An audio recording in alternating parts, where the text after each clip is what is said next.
Bonjour à toutes et à tous et bienvenue, je suis Laurent de la chaîne Explore Astro. Je vous ai fait un tuto assez long, je voyais pas l'intérêt de le diviser en deux, puisque normalement quand on fait ce genre d'exercice en pré-traitement PixInsight manuellement, il vaut mieux faire tout dans la foulée.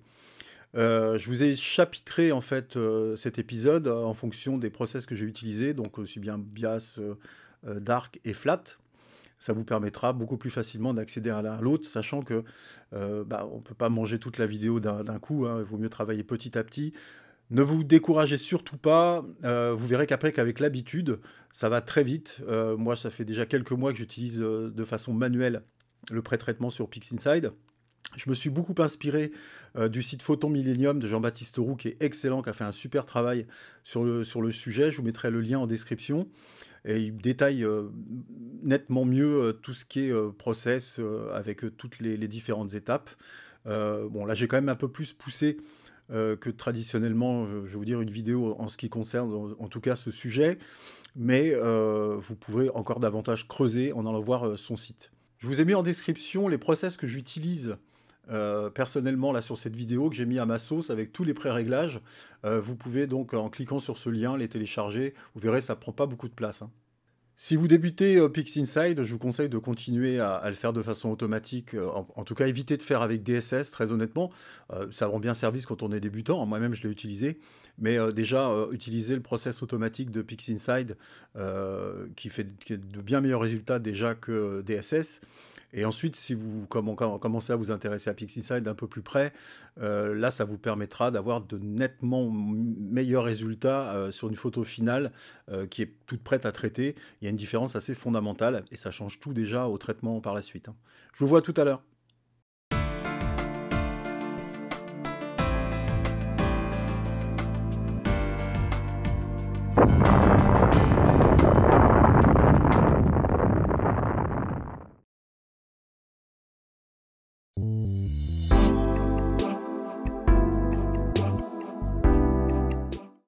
Alors, donc j'ai préparé des répertoires dans lesquels se trouvent mes brutes. Là, j'ai 28 images de la nébuleuse du sorcier.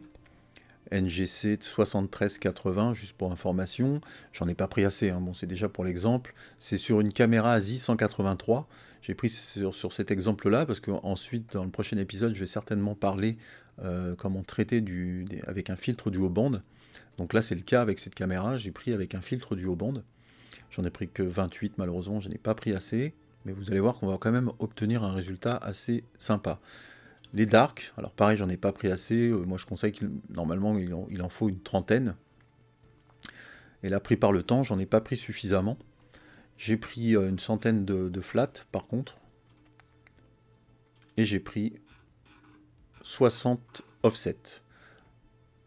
Donc, nous allons commencer par créer donc, un master bias. Si vous n'avez pas vu cet épisode, je vous conseille vivement de le regarder. Donc, j'explique comment faire l'acquisition des DOF. Et là, en ce qui concerne les bias, j'explique également comment faire non seulement l'acquisition, mais à quoi ça sert. Donc je clique deux fois sur Master Bias. Je vais chercher mes images bias. Je les prends toutes. Et il y en a 60. Et je vais les placer directement dans l'onglet Images Intégration. Alors en ce qui concerne tout ceci, je ne m'y attarde pas, comme je vous l'expliquais tout à l'heure. Allez voir sur le site que je vous mets en description de Jean-Baptiste Roux, qui a fait un excellent travail à ce sujet, qui en parle. Par contre, ce qui va nous intéresser principalement ici, en fonction du nombre d'images que je vous ai reprises ici dans le petit onglet rouge pour mémo, allez dans Pixel Réjection 1, et puis on va modifier en fonction du nombre d'images. Si vous en avez moins de 10 en ce qui concerne les bias, ou les offsets qui sont la même chose, je le rappelle, eh bien vous mettrez tout simplement sur Average Sigma Clipping. Si vous avez entre 10 et 25 images, vous mettrez sur Winsored Sigma Clipping. Ici. Et si vous avez plus de 25 images, qui est notre cas ici, hein, j'en ai 60, eh bien vous mettez sur Linear Fit Clipping. Ensuite, vous cliquez tout simplement sur l'onglet Appli Global et l'ordinateur va travailler. Je vous reprends dès que c'est fait. Il a terminé. Moi j'aime bien, je vous ai mis également Screen Transfer ici, ça évite d'appuyer ici, je trouve ça beaucoup plus simple, une question d'habitude. Donc il m'a créé une fenêtre de réjection height, ici c'est juste pour information, on peut l'enlever, ça permet de voir le nombre de pixels qu'il a rejeté, et le nombre de pixels rejetés low, vous voyez, qu'il a retiré, bon, juste pour information. Et puis on a ici notre master BIAS qui a été créé. Alors, par contre, si on va dans Process Console ici, on regarde ici le pourcentage de réjection des pixels. Vous voyez tout ce qui est là. Tout le pourcentage des réjections des pixels.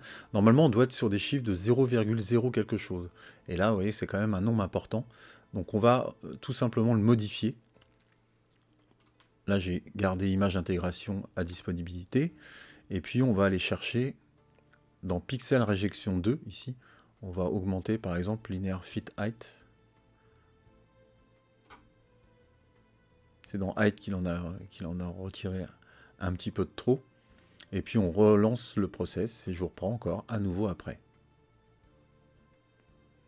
Alors, ça va dépendre des caméras, hein. Faut essayer. Sachez que, comme j'explique dans l'épisode en ce qui concerne les DOF, une fois que vous avez, bien évidemment non seulement en fonction de vos caméras, mais et puis vos appareils photo évidemment. Alors même chose, il a terminé. On va pouvoir s'apercevoir qu'en dans Réjection Height, vous voyez, il en a retiré beaucoup moins. Et puis on n'a pas, j'ai absolument pas modifié Réjection Low. Donc je peux retirer mes deux images ici. Le nouveau Master BIAS qui m'a créé. Et si on va à nouveau dans Process Console, on peut s'apercevoir ici qu'on est à 0,0 quelque chose, qui est déjà plus raisonnable. On va pouvoir retirer à nouveau tout ça par rapport au light tout à l'heure, au brut. Donc vous voyez là, il en a retiré de trop. Ici c'est bon, donc je peux retirer mon image qui m'avait créé précédemment. Et là je peux quitter directement image intégration.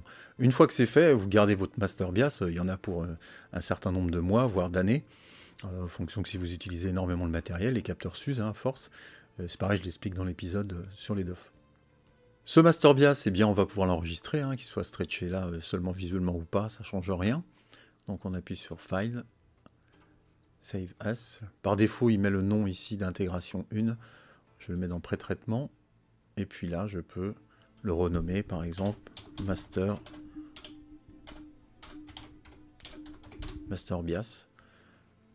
Alors de préférence, utilisez le format XISF pour PixInsight. On pourrait très bien l'enregistrer en TIFF.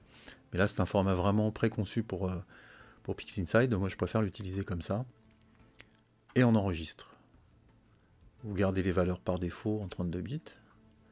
Et là, si je retourne dans mes répertoires, on s'aperçoit qu'ici, j'ai mon Master BIAS. Si je reclique deux fois dessus, bien, il va s'intégrer à nouveau ici. On le voit apparaître. Voilà. En ce qui concerne la partie BIAS, c'est terminé.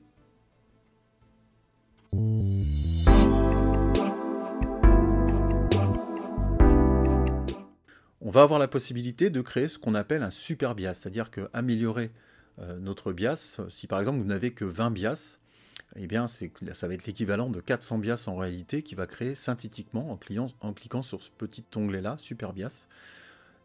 Plus ça va, plus vous avez de BIAS, mieux c'est. Donc là, moi, j'en ai pas pris assez. Par exemple, j'en ai pris que 60. Mais même si vous en avez 100, vous pouvez l'utiliser. Si vous en avez plus d'une centaine, vous mettez sur 6 ici. Et si vous en avez comme moi 60, vous mettez sur 7. Et on va appliquer directement sur le Master BIAS. Vous voyez, c'est vraiment pas compliqué. Et il va me recréer une image qu'on va pouvoir appeler Super BIAS.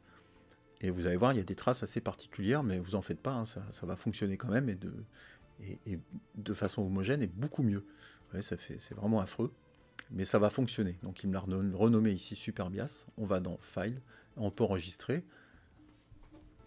Super BIAS, toujours en format XISF, et on enregistre et on a créé notre Super BIAS. On va pouvoir s'en servir par la suite.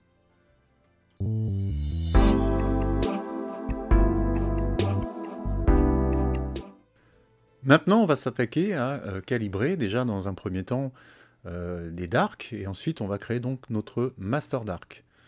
Donc pour ce faire, on clique sur calibration dark. Comme d'habitude, on va chercher nos images, donc dark.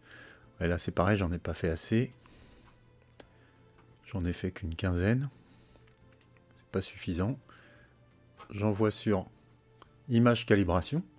Ici on va mettre un dossier directory, c'est-à-dire un dossier de sortie. Donc on va le créer directement sur Windows Explorer. Donc hop, nouveau dossier. Et vous pouvez mettre par exemple cal pour calibration. Cette calibration là, on va aller la mettre directement dans le dossier ici. Et on va aller rechercher notre master, notre super BIAS qu'on a créé tout à l'heure. Je reviens en arrière. Notre super BIAS, on le place ici à l'intérieur. Donc le but c'est également d'extraire le super BIAS des dark. Et puis on n'a plus qu'à appuyer sur appli global. C'est beaucoup plus simple que les BIAS finalement. Voilà, il a terminé de calibrer donc les lights. Maintenant on va créer le master dark. Donc on clique sur master dark directement. Ici je vous ai mis le petit onglet également qui parle dans pixel réjection. Donc là, de jouer avec les valeurs.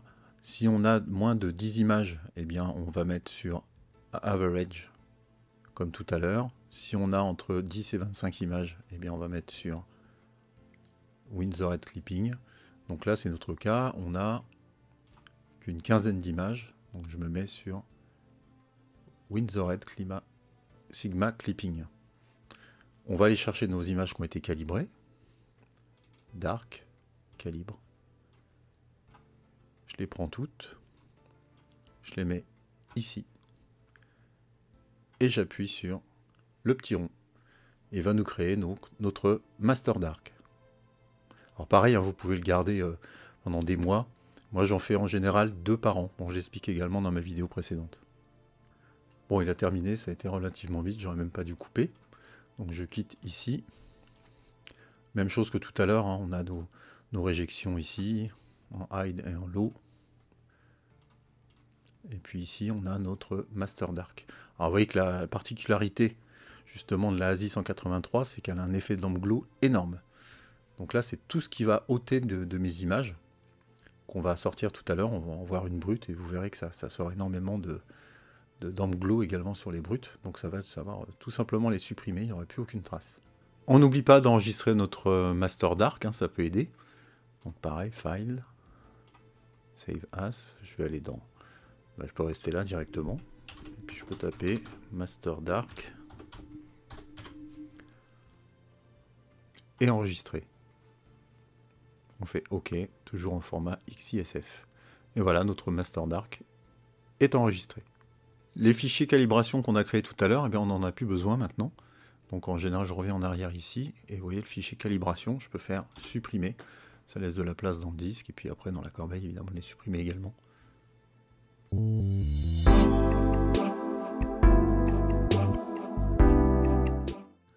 On va s'attaquer au flat. Alors ici, il y a 3 calibrations différentes. Alors c'est toujours pareil, ça va être en fonction de vos caméras. Si vous n'avez besoin de soustraire uniquement les bias des flats, eh bien on va les calibrer de cette façon-là. On va aller chercher nos flats. On les met ici. Je vous ai mis ici cal pour Output Directory, de façon à créer, comme pour les dark, un dossier de sortie. Calibration. Je déplace ceci dans Output Directory. Et là, je vais aller chercher mon master bias. Donc les super bias qu'on a pris tout à l'heure. On les met à l'intérieur. Et on envoie de la même manière, ce qui va nous créer donc des calibrations avec la soustraction des bias. Maintenant ici, c'est sur une caméra ASI 183. Alors si vous aviez des masters dark flat, ben, on mettrait de la même manière des dark flat à l'intérieur, ici. Bon, moi là, j'ai pas de dark flat. En l'occurrence, je prends des dark flat avec la ASI 1600. Et la particularité, justement, il y a tellement de amp glow sur la ASI 183. Donc, si vous êtes concerné par ça, bah, pareil, on va prendre tous nos flats, toujours dossier calibration.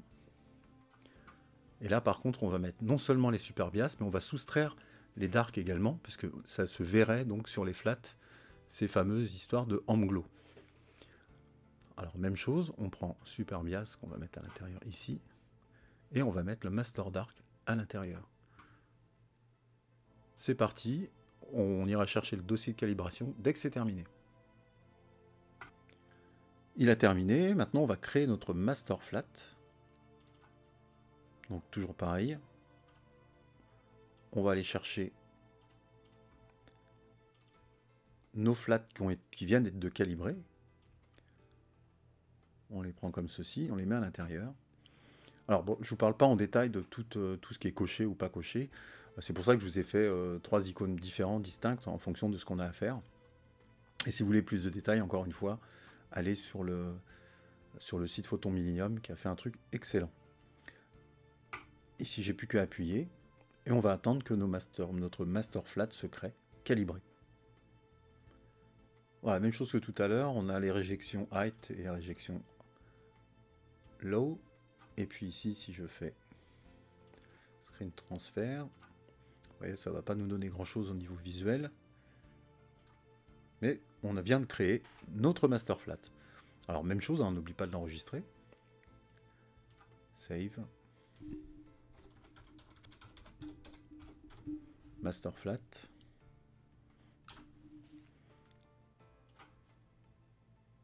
Et voilà, on a calibré nos bias, nos dark et nos flats. On va pouvoir donc calibrer maintenant nos light, nos bruts. Pour récapituler, on a créé notre super bias ou master bias, on a créé notre master flat et notre master dark. Évidemment, tout ce qui est super bias et master dark, on va pouvoir les conserver longtemps. Master flat, ça va être uniquement si vous n'avez pas touché à votre chaîne optique. Et on va soustraire ou diviser ce petit monde-là sur nos bruts ou sur nos lights.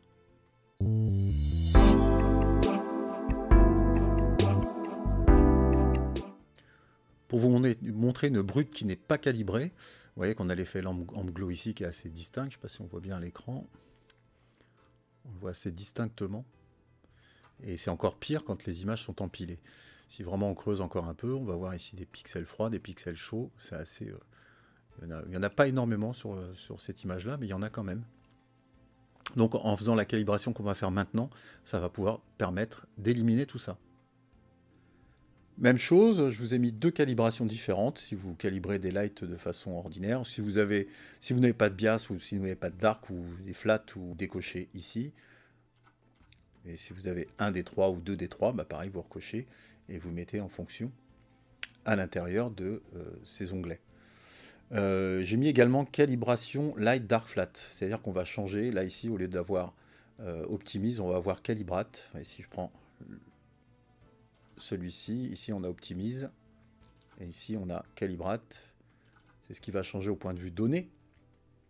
Calibration avec dark flat, comme je disais tout à l'heure, c'est lorsque j'utilise la Z1600, là en l'occurrence sur la Z183, je ne vais pas l'utiliser, donc j'utilise la calibration ordinaire avec le super bias, le master dark et le master flat. Donc on va déjà aller chercher nos masters, donc super bias dans les bias évidemment, master dark et master flat. Ensuite on va chercher nos bruts. Alors j'en ai pas beaucoup, hein, j'en ai que 28, j'aurais dû en faire davantage. Mais bon, c'est pour l'exemple. Même chose ici, on va créer un nouveau répertoire qu'on va pouvoir supprimer au fur et à mesure, ou même à la fin, moi je le fais à la fin en général. Calibration, et on vient le placer dans ce dossier ici.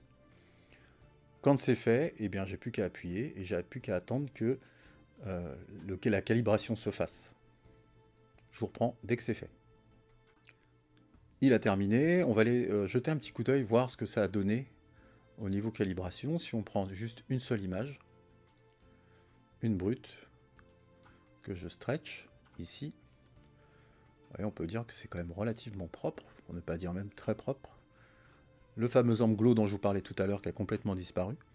Alors si toutefois, bon là on va le faire pour le fun, mais si toutefois vous aviez encore des pixelisations ou des petits points là-bas, il y en a ici là par exemple, on va pouvoir également faire une correction cosmétique que je vous ai préparée ici.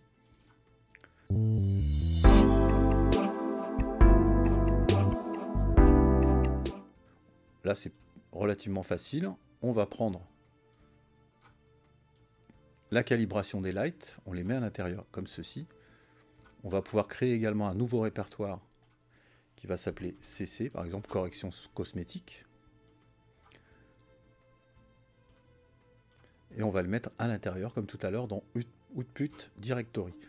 Seulement là, alors s'il n'y a pas besoin, si vous n'avez, on peut quand même faire une correction cosmétique sans les darks, mais là comme on les a, on va se mettre également les darks à l'intérieur. Master Dark ici. Ici, par défaut, moi je mets 1000. Normalement, ça passe sur toutes mes images en tout cas. Et ici, on va faire Use Auto Detect. Alors, regardez ce que ça va faire exactement. Si je prends une image, on va chercher une image au hasard. Là, ici, on va prendre la 5. Auto Stretch. On va zoomer sur l'image pour voir si on a des pixels chauds ou froids. Mais là, franchement, cette image, elle est propre. Comme quoi, la calibration a bien été faite. J'en vois quasiment pas. C'est le mauvais exemple. Bon, là ici, je pense que c'est bon. En admettant que l'image est pleine de pixels chauds ou pixels froids ici, surtout des pixels chauds à ce niveau-là. On appuie sur le rectangle ici. On va se créer une preview. On pourrait le faire sur l'ensemble de l'image. On va se créer une preview pour plus de facilité. On va sur preview ici, on agrandit l'image. On va dans Real Time Preview ici. On appuie sur le rond, comme ceci. Et vous voyez, ce sont les pixels qui va me retirer. Donc là, vous voyez, ce ne serait même pas nécessaire.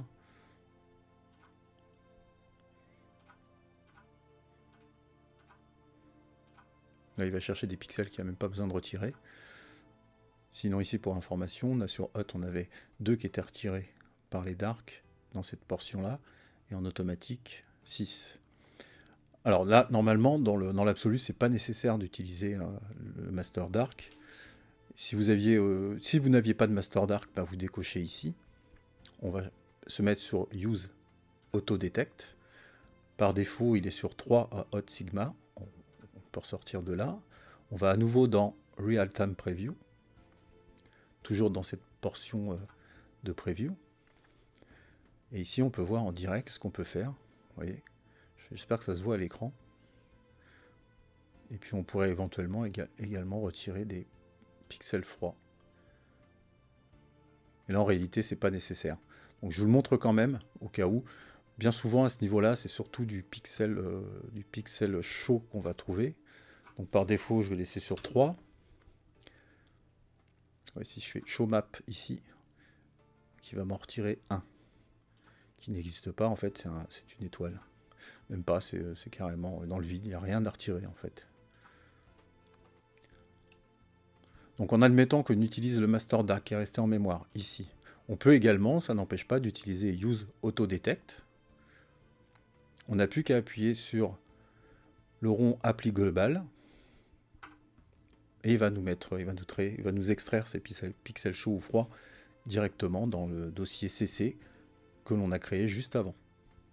Il a terminé, nous met qu'il y a eu 28 images traitées avec succès. 0 skipped et 0 cancelled. Donc il n'a pas effacé d'image, tout a été fait correctement. Je peux quitter ici. On peut aller voir ce que ça a donné sur une image éventuellement. Dans le dossier CC, je prends une au hasard. Auto stretch. Ouais, normalement c'était même pas la peine, mais bon on l'a fait.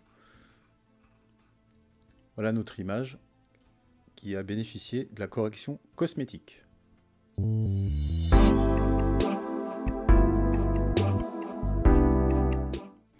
À ce stade, on va pouvoir débayeriser donc nos images, les sortir en couleur. Pareil, hein, on a un petit icône ici, on clique dessus. Là, ça va très vite. Normalement, sur Auto, c'est suffisant. Si vous connaissez votre matrice de Bayer, vous la tapez si elle n'est pas reconnue. Normalement, sur Auto, ça marche 9 fois, 9 sur 10. Donc, je vais chercher à nouveau dans le dossier CC toutes mes images. Je les place ici. Là, à l'intérieur, je fais nouveau dossier et puis je peux créer donc par exemple un dossier qui s'appellerait débayer. Je vais le mettre ici, là ça va vite. Nos évaluations, je laisse tout par défaut et c'est parti. Il va nous débayeriser, nous rendre colorer nos images. Là on peut voir qu'il a mis 2 minutes 02 ici. Alors ça va dépendre des ordinateurs, évidemment, ça va plus ou moins rapidement. Et on va aller voir ce que donnent nos images débayerisées dans Debayer. Je prends n'importe laquelle. Et on va voir notre image en couleur apparaître. Par contre, il y a beaucoup de gradients, mais ça aussi, on va pouvoir l'enlever au pré-traitement, bien en amont du traitement.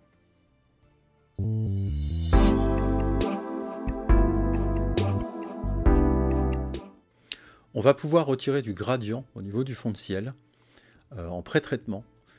Ça ne nous empêchera pas de le faire après au traitement. On va faire ici création de lot d'image.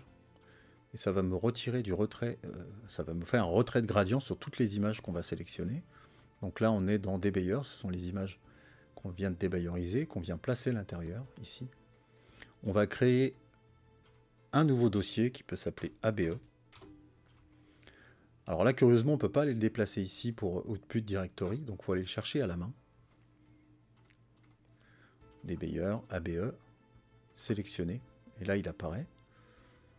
On va faire un essai de retrait de gradient sur une image, où il y en a beaucoup de préférences, je crois que la plupart sont atteintes.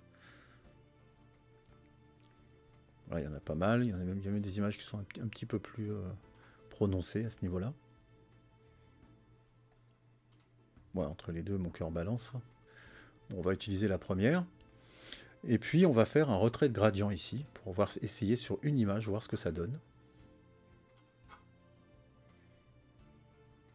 Il va directement l'appliquer sur l'image, sans créer de nouvelle image.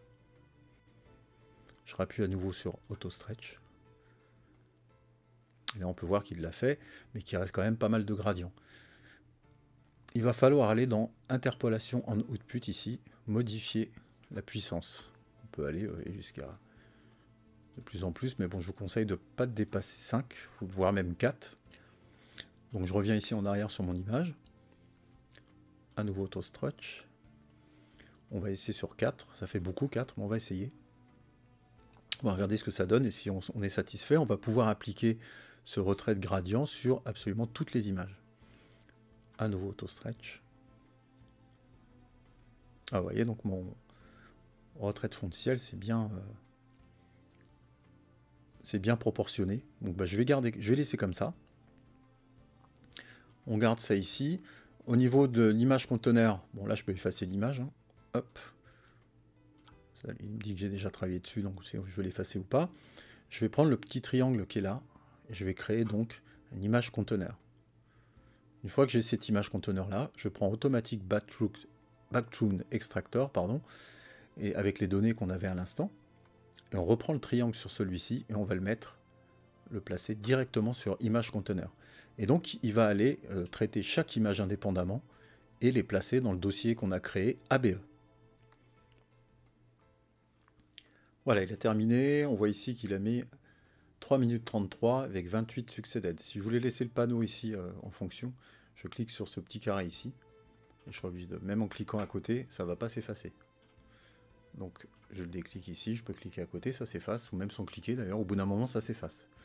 Donc on va aller voir ce qu'ont donné mes images dans ABE. Je prends n'importe laquelle. Et vous voyez, il m'a fait le boulot correctement. Il m'a bien réparti le fond de ciel. Ça, c'était pour ABE. Ce que généralement j'utilise, moi.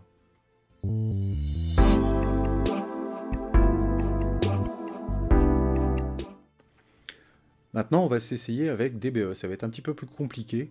Moi, il faut vraiment avoir un fond de ciel qui est vraiment pourri. Vous remarquez, c'était un peu le cas d'ici.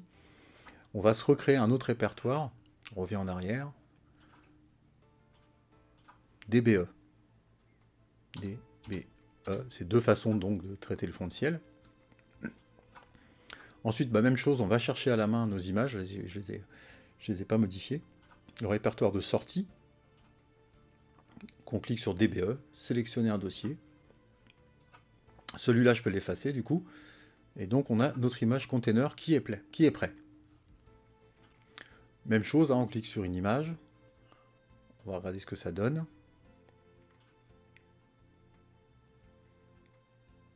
On clique sur retrait de gradient. Bon, vous voyez, moi j'avais mis ça à défaut. On peut très bien en mettre beaucoup moins ici, beaucoup moins de petits carrés. Si j'ai envie d'en mettre 20 ici, je fais Regenerate. Vous voyez, m'en a mis que 20. Et puis il faut retirer évidemment de tout ce qui est nébulosité, de façon à ce qu'il ne retire pas de la nébulosité. Et puis ensuite, bah, si vous en prenez davantage, soit vous les déplacez, comme j'explique dans mon épisode comment c'est le premier pas avec PixInsight, où je mettrai le lien en description éventuellement. Et puis après, vous pouvez le faire à la main, ou générer automatiquement, retirer, etc., etc. Et par exemple, si j'en fais beaucoup ici, du moment que vous évitez aussi également les étoiles. Et puis on peut également augmenter la grosseur. Par exemple, si je mets 30, avec mes carrés sont beaucoup plus importants. Bon, en admettant qu'on soit satisfait de cela, on peut déjà voir ce que ça a donné ici. J'appuie sur le V plutôt que d'envoyer sur l'image. Je rappuie sur Stretch. Vous voyez qu'il m'en a retiré un peu. Bon, c'est pas énorme. On laisse ça comme ça. On fait la même chose que tout à l'heure. On prend le triangle. On va le mettre ici. Du moment que ces deux croix sont cochées sur Discard Background, c'est-à-dire qu'il ne va pas nous recréer des images avec le background pour voir ce qui s'est passé derrière, et puis il va remplacer l'image target en quelque sorte, et puis on va le mettre ici, comme tout à l'heure sur le conteneur.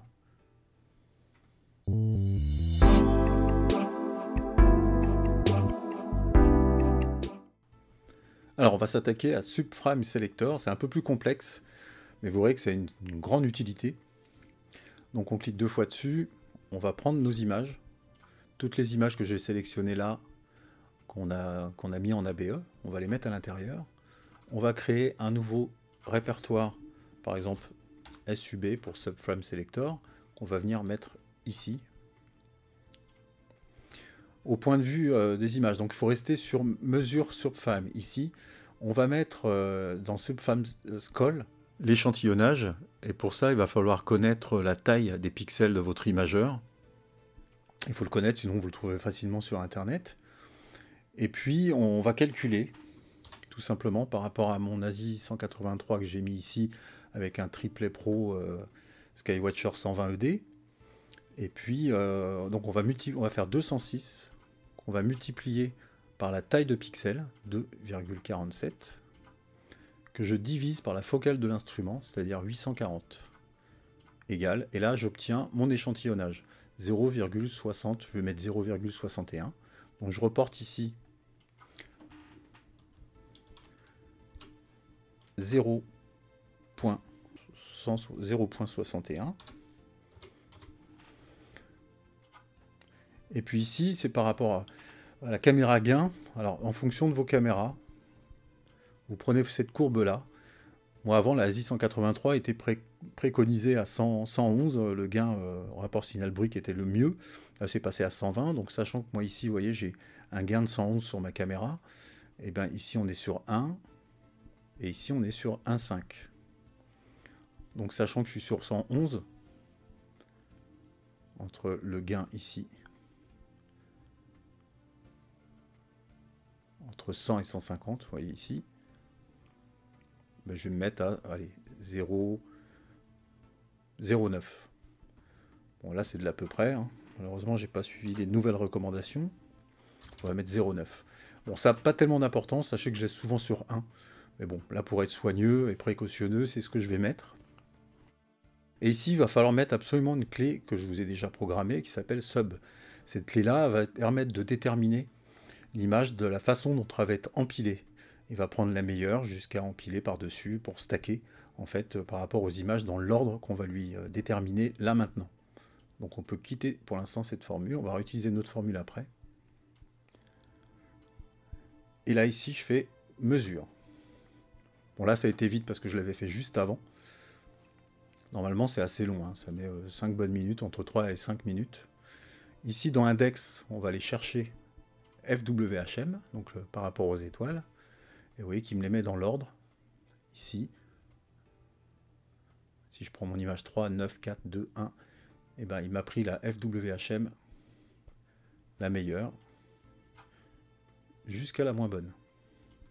Pour les retrouver ici, on prend celle-ci par exemple, je clique une fois dessus. Il ne faut pas oublier de décocher ici, parce que sinon, il n'en tient pas compte. Également là 2 fois. Et si je clique 2 fois sur mon image,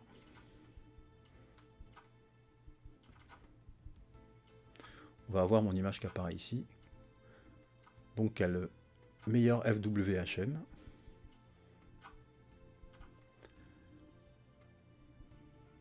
Ça va être celle-ci. Donc celle-là, je la garde pour l'instant ici, pour me rappeler simplement du numéro.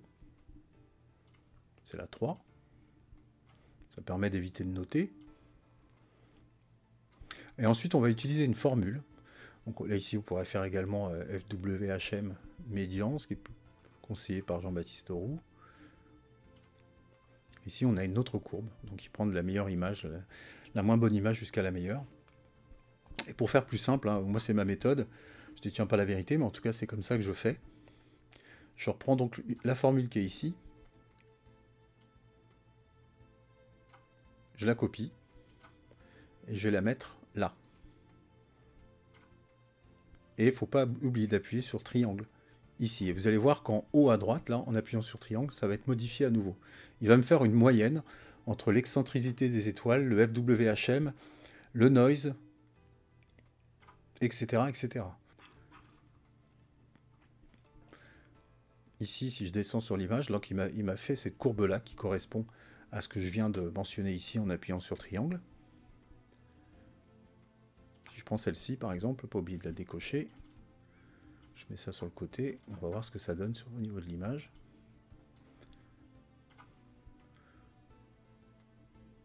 Ça donne ça. Avec par rapport à celle-ci, déjà elle n'est pas dans le bon sens. C'est une calcul moyenne, en fait, entre tout ce que je viens d'évoquer. Si je prends celle-ci vers le haut, pareil, j'oublie pas de décocher. Je clique dessus.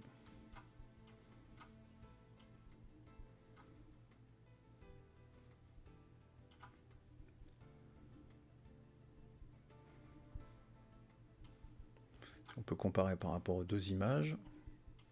Je vais grossir sur une étoile. Bon là, hop. Là, c'est ce qui m'a calculé au niveau moyenne, qui est la meilleure image.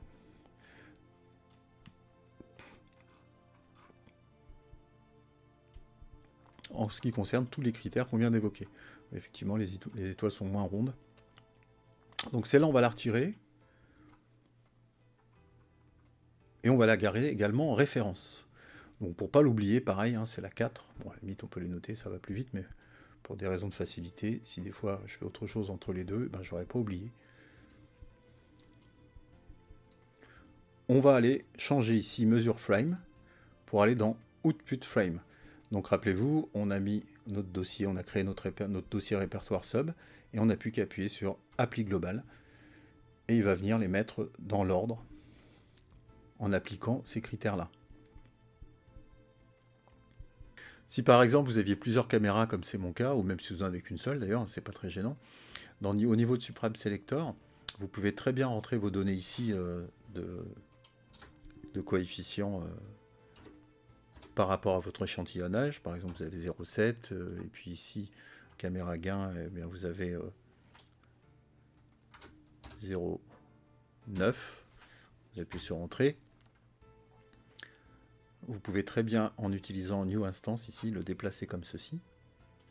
Réintégrer la formule ici, la copier. Aller dans le petit dé rouge, appuyer ici, réintégrer la formule pour ne pas l'oublier. Et puis en dessous, vous pouvez mettre votre focale, par exemple ASI 183, votre caméra. En dessous, vous pouvez mettre 120 ED si vous avez plusieurs moyens d'acquisition. Et vous faites commit. Et là, vous allez voir que ici, c'est repris. On a tout ce qu'on vient de faire. Et puis, vous allez appuyer sur N et puis changer de titre. Par exemple, on va faire Subframe. ASI 183. Contre les espaces, il faut absolument mettre le tiret du bas. Et puis, ici, avec 120 ED. On fait OK. Et puis là, vous enregistrez, comme d'habitude, votre process icône, process, save process. Et là, on a directement nos données par rapport à notre moyen d'acquisition, notre télescope et notre caméra, ou APN. Petite astuce au passage. Donc voilà, il a terminé, ça va relativement vite si je vais dans le répertoire sub qu'on a créé. Vous voyez, il m'a remis mes images. Ici. Ça va servir principalement donc pour l'empilement. Une fois qu'on a fait ça, on peut quitter ce frame selector, on peut quitter ici avec nos formules. On va pouvoir aligner nos images.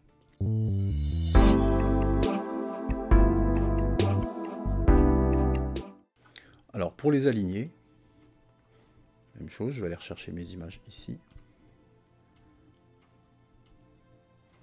Je vais aller les mettre ici. Et je vais recréer un nouveau dossier, un nouveau répertoire.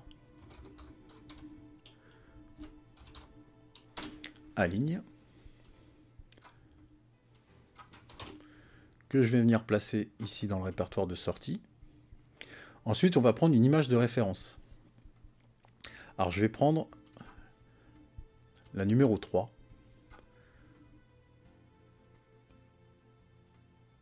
Il faut que j'aille la chercher ici parce que c'est une nouvelle image.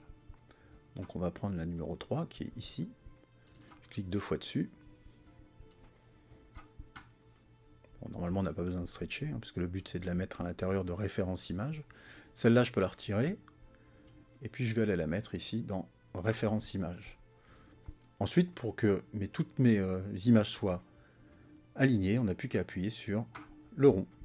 Et mes images vont être alignées dans le dossier Aligne. Bon, pareil, ça met plus ou moins longtemps. Je vous reprends juste après. Il a terminé. Bon, vous voyez, il a mis 3 minutes 23 pour me les aligner. Donc on peut vérifier dans le répertoire alignement.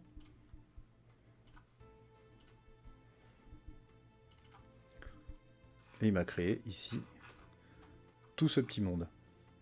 Ah oui, j'ai oublié de vous parler d'un truc.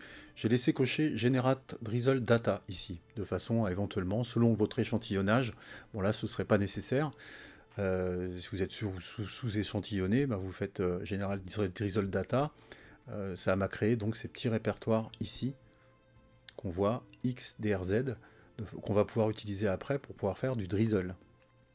J'en parle également dans mon épisode débuté avec PixInsight en 45 jours. Là. Donc voilà, donc j'avais oublié de vous en parler, Generate Drizzle Data. Si vous n'avez pas l'utilité, bah vous le décochez, hein, tout simplement. Sinon, vous laissez ces valeurs-là, ça fonctionne très bien. Voilà, il nous a aligné nos images. On pourrait très bien réutiliser celle-là aussi pour le prochain icône, pour le prochain process. On prend Local Normalisation, ici, et on va pouvoir travailler là-dessus avec cette image-là. Alors là, par contre, on va aller la chercher également.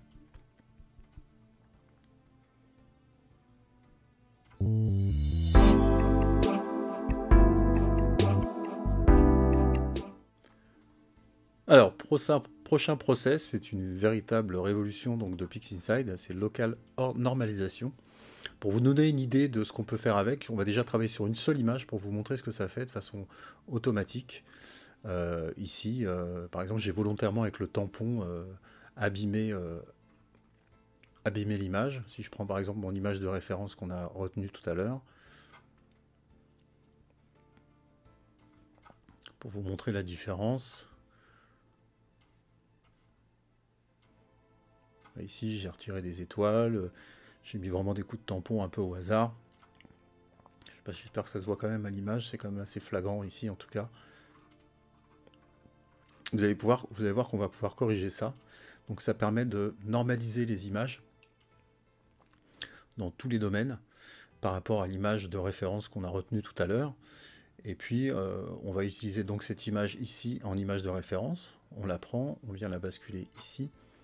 Alors on va essayer sur 32 ici. Quand il y a énormément de choses à travailler comme c'est le cas ici. Bon, ça pourrait être du fond de ciel, ça pourrait être un bout de nébulosité comme ici qui a été volontairement, en tout cas, détruite. Et on va l'appliquer dessus. Alors c'est un processus assez long. Voilà, il a terminé sur une seule image, vous voyez, il a mis 1 minute 25, donc ça va encore, mais quand on va faire ça sur toutes les images, ça va être beaucoup plus long. Il m'a mis ici des graphiques, c'est juste pour information. Je les enlève. Si je fais un stretch ici, on va pouvoir voir. Ma lumineuse, il a créé plusieurs masques en fait, des masques d'étoiles, des masques de fond de ciel, etc., etc. Vous voyez. Et en utilisant ces masques-là, il l'a appliqué donc sur la dernière image. Et là, ce qui nous intéresse, c'est ce que ça a donné. Donc je stretch à nouveau. Et vous voyez, c'est quand même flagrant. Bon là, c'était quand même énorme hein, comme différence. Ici, je prends l'image qui a été modifiée. Je prends l'image qui était à la base comme elle était. Je la stretch à nouveau. Je zoome ici sur l'image qui a été le résultat. Je vais l'appliquer ici de façon à grossir de manière identique. Je ne sais pas si on arrive à voir à l'écran. Là, normalement, j'ai un grand écran. J'étais obligé de minimiser la fenêtre.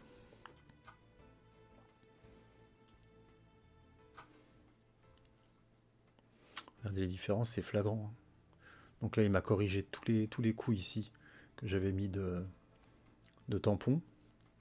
Et puis là, à ce niveau-là, que c'était aussi énorme, on peut voir que ça a été corrigé.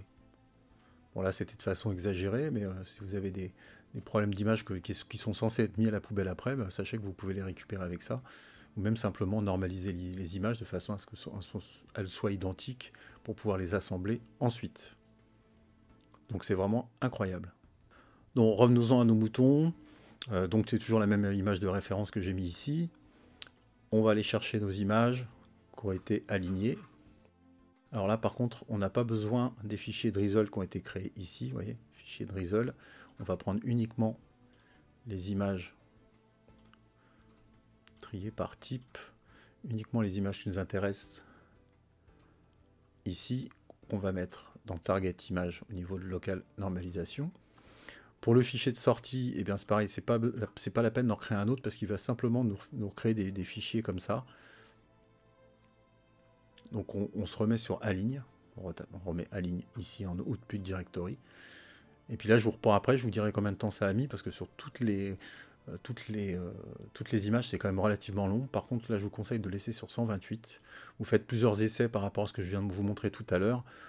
32 et puis après vous augmentez au fur et à mesure.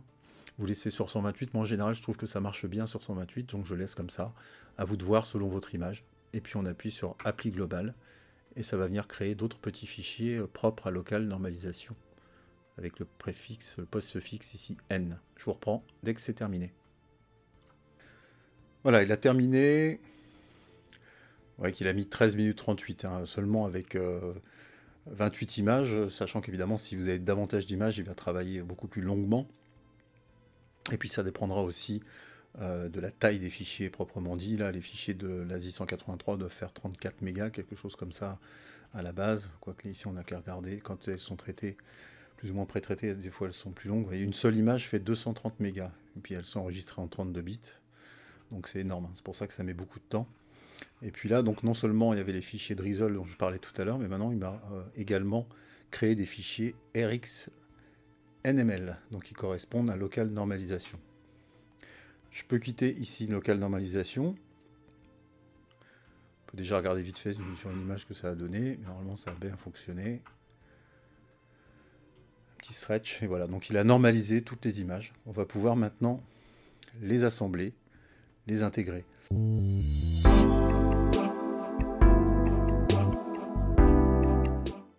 On va pouvoir empiler toutes nos images en utilisant donc intégration light si on n'a pas utilisé Subframe Selector avec la formule.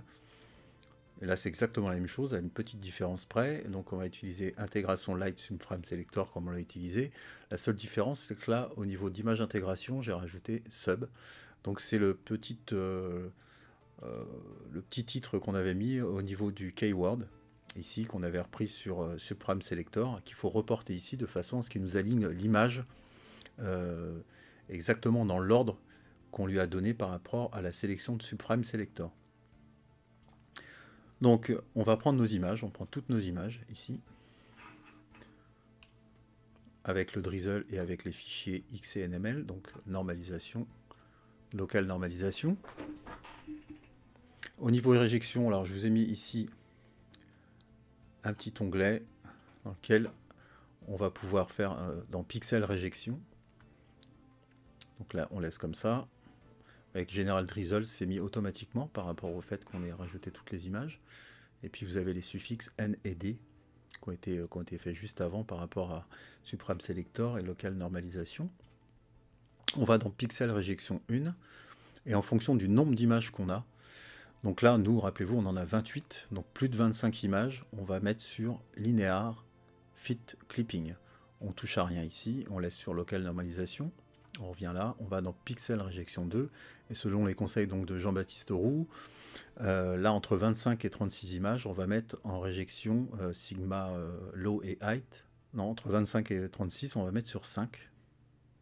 On va les taper à la main, mais bon, ça va plus vite comme ça.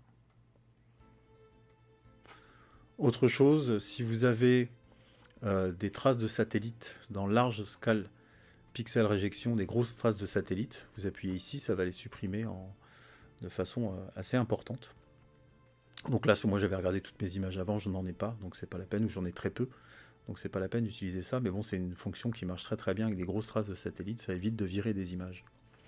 Donc on fait ça, une fois que vous avez mis toutes ces données là, bah, vous appuyez tout simplement ici sur Appli global, et c'est parti. Je vous reprends dès que c'est terminé. Voilà, il a terminé, donc on peut retirer image intégration. Il nous remet les images de réjection, donc on va pas les regarder. Et puis là, suspense, on va voir ce que ça donne. Roulement de tambour. Auto-stretch. Et ça donne ceci. Alors l'image, là, on peut la remettre en géométrie, en appuyant sur Image, géométrie, 180 degrés, on la met dans l'autre sens. Donc voilà ce que ça donne. Je vais vous montrer d'autres images que j'ai fait le pré-traitement de façon automatique et on va pouvoir voir la différence. Alors on n'oublie pas de l'enregistrer, hein, ça m'arrive souvent. Donc on fait Save As, et puis là on peut rester dans notre répertoire qu'on avait créé pré-traitement. Donc intégration, duo par exemple.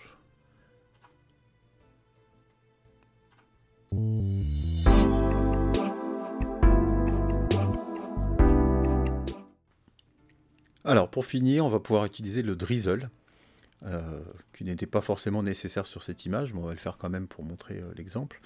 Donc exactement la même chose, hein, j'ai sélectionné toutes mes images de la même manière que tout à l'heure. Je les envoie là directement. Là, il n'y a rien de particulier à faire, si ce n'est qu'on choisit le grossissement de l'image. Là, si je fais sur 2, il va y avoir un grossissement de 200%, etc. etc.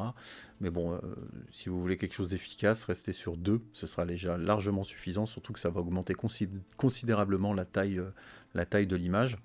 Et puis, on n'a plus qu'à appuyer ici. Par contre, c'est un processus qui est très long. Je vous dirai combien de temps ça a mis tout à l'heure. Et on appuie sur Appli global et on voit le résultat juste après. C'est fini. Il aura mis exactement 20 minutes et 33 secondes. Bon, sachant que c'est quand même une image assez lourde. Et puis, on n'en a que 28. Alors, imaginez si on en avait davantage.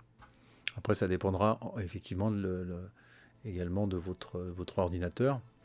On va faire un stretch ici, un auto-stretch. On va voir ce que ça donne. Évidemment, comme l'image est lourde, il va mettre beaucoup plus de temps. Image, on va la retourner histoire de... Si on zoome sur une étoile, vous voyez par exemple, ça va être beaucoup plus défini. On va pouvoir comparer avec l'image précédente.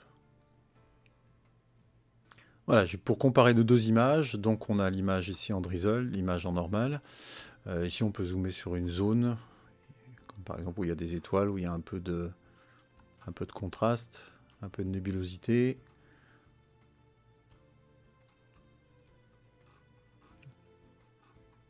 Vous voyez, c'est beaucoup moins pixelisé, j'espère qu'on voit à l'écran, c'est beaucoup moins pixelisé. Bon là, c'était pas indispensable sur ce type d'image, et on a beaucoup plus de définition du coup. C'était pour comparer. Alors même chose, hein, on n'oublie pas d'enregistrer son image Drizzle. Pareil, Save. Je l'avais déjà fait au préalable, mais je vais le remettre dans pré-traitement. Intégration Drizzle, duo, on l'enregistre. 32 bits, on pourrait éventuellement la mettre qu'en 16 bits, ça prendrait moins de place. Vous allez voir qu'en termes de fichiers, on a des images très lourdes. Si je prends Drizzle intégration duo, vous voyez, elle fait 924 mégas Et si je prends intégration duo normale, elle fait 231 mégas. 231 mégas, ce qui est relativement énorme. Et ensuite, on va pouvoir supprimer donc tous nos fichiers qui ne vont plus nous servir. Je vais revenir en arrière. Ici, on était dans Align. Vous voyez, si je retourne dans Sub, ABE, Debayer, CC, calibration, brut. Là, je retourne dans brut et puis on peut supprimer. Et si je fais ici propriété, on a 29 Go 5 en fait d'images qui ne nous servent plus. Donc, il ne faut pas oublier de les supprimer. Je les supprime. Et voilà, c'est fait.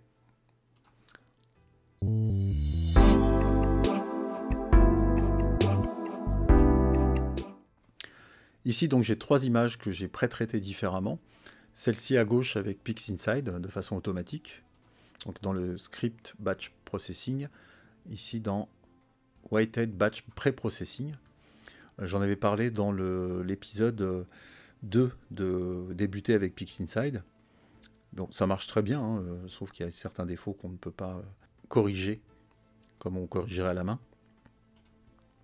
Ici, l'image qu'on vient de faire, et ici, l'image faite avec DSS, Deep Sky Stackert.